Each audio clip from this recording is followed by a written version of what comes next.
Speech విందాం ఇప్పుడు. Yes. Hello, అందరికి నమస్కారం అండి. ఫస్ట్లీ దిల్రూబా టీం అందరికీ మీరందరూ పెట్టిన ఎఫర్ట్స్కి అద్దరిపోవాలి. రెస్పాన్స్ మామూలుగా ఉండొద్దు. 14th రోజు ఎవడు కష్టపడ్డా అది పక్కా పే ఆఫ్ ఇస్తుంది. మీ అందరి కష్టం ఖచ్చితంగా గట్టిగా పే ఆఫ్ అవ్వాలి కిరణ్ అన్న. తర్వాత సమ్మతమే అయిపోయిన తర్వాత ఇప్పటికి కూడా నేను 2 కథలు రాసుకుంటూ కష్టాలు పడుతూ తిరుగుతూ ఉన్నాను. ఈ ప్రాసెస్లో చాలాసార్లు ఆయన పిలవడము, ఏం కష్టాలు పడుతూ నా కష్టాలు చెప్పకుండానే పాపం అర్థం చేసుకొని ఎక్కడ బాధలు పడుతున్నాడో ఏంటో అని చెప్పి ఎన్నోసార్లు కిరణ్ అన్న నా దగ్గర 2 స్టోరీలు ఉన్నాయిరా చెప్పు, ఏం కష్టాలు పడతావు అని చెప్పి అడిగిన మూమెంట్ ఉంది. అదైనా మంచితనం. తర్వాత కా సినిమా బ్లాక్ బస్టర్ పడింది. ఆ రోజు నైట్ నాతో మళ్ళీ అరే ఇప్పుడు ఇంకా పెద్ద బడ్జెట్లో ప్లాన్ చేయొచ్చు, ఏం కష్టాలు పడతావు అని మళ్ళీ అన్నాడు. అదైన గొప్పతనం. అంటే బ్లాక్ బస్టర్ తర్వాత కానీ ముందు కానీ ఆయన ఇచ్చిన మాట అంతే. ఆ మాట వల్లే ఇప్పటికి అందరం కొత్త డైరెక్టర్లు అందరం నువ్వు ఇచ్చావు మాట అందరం అలా ఇదిగో ఇలా స్టేజ్లు పట్టుకొని స్టేజ్ ఎక్కి మాట్లాడుతున్నాం మైకులు పట్టుకొని. అంటే ఇదంతా ఎందుకు చెప్తున్నానంటే ఇప్పుడు ఈ దిల్రూబాలో ఎక్స్ వచ్చి ప్రజెంట్ని సెట్ చేస్తున్నట్టు నా పాస్ట్ నేను ప్రజెంట్లో పడే కష్టాలు అన్నీ చూసుకొని నా ఫ్యూచర్ని సెట్ చేయాలనుకుంటున్నాడు. Thank you so much Kiran అన్న, నువ్వు నీలో ఉన్నందుకు చాలా వెరీ వెరీ థ్యాంక్ యూ. తర్వాత నేను ఆయన్ని చాలా దగ్గరగా ట్రావెల్ చేస్తున్నాను అనమాట. అంటే నేను షార్ట్ ఫిల్మ్స్ నుంచి ఆయనతో ట్రావెల్ చేస్తున్నాను. ప్రతి సినిమాతో చాలా క్లోజ్లీ అసోసియేటెడ్ ట్రావెల్ చేస్తూనే ఉన్నాను.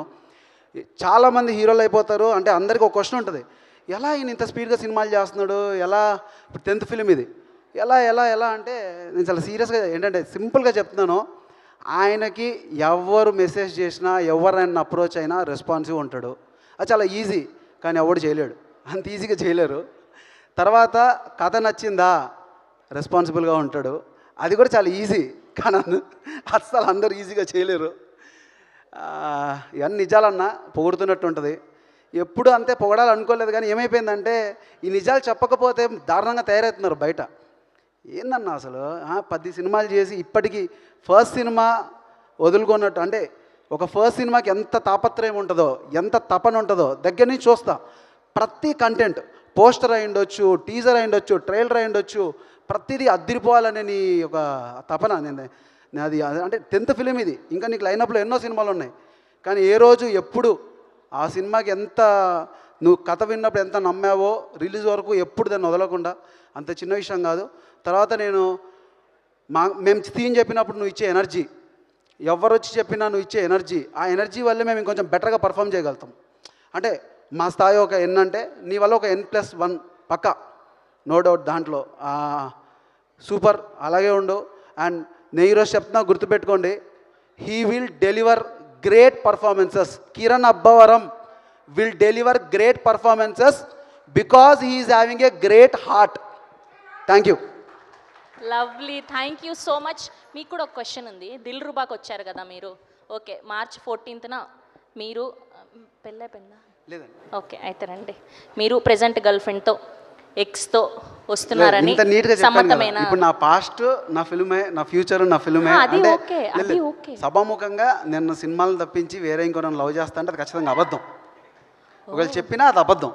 అయ్యయ్యో, సరే అది పోనీలేండి, వదిలేండి. ట్రైలర్లో చూయించినట్టు సో ఆయన కొంచెం సారీ చెప్పడానికి ఈగో, యాటిట్యూడ్ అడ్డొస్తున్నాయి. సో అలా మీ లైఫ్లో సారీ చెప్పకుండా ఎవరి దగ్గర నుంచి అయినా దూరంగా వచ్చేసి ఇప్పుడు సారీ చెప్పాలి అనుకుంటున్నారా? అట్లేం లేదండి. అంటే చాలా నేను 10 సార్లు చెప్తా సారీ. ఓ, మీకు ఈగో లేదైతే, యాటిట్యూడ్ లేదు రిలేషన్షిప్. నా తప్పు లేకపోయినా సారీ చెప్తుంటా. అది అండి, అలా ఉండాలండి. అబ్బాయిలు చూసి నేర్చుకోండి, అలా ఉంటే అమ్మాయిలకు నచ్చుతారు. Thank you. అయితే మీకు టెడ్డీ బేర్ లేదు, మీరు కరెక్ట్ ఆన్సర్ చెప్పలేదు. Thank you so much. Yes.